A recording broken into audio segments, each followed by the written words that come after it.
এতিম বাচ্চারা এত হাহাকার পিঠা যাইতে পারে না। একটা রুটির জন্য একটা ছেলে,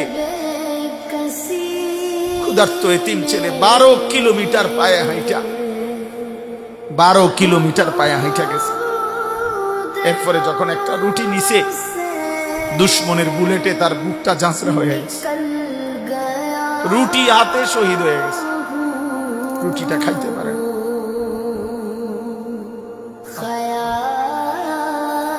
আমি ভাবছিলাম, আমি বলছিলাম কি জানেন, আমার বিবেক বলছে সেদিন ওই বাচ্চাটা রুটিটা নিয়ে যেন বলছে, আল্লাহ রে আল্লাহ, আমি ছোট মানুষ, আমি শুধু রুটিটা কেমনে খামো, ঝোলও নাই, তরকারিও নাই, কিচ্ছুই তো নাই, আমি এই শুকনা রুটিটা খামু কেমনে।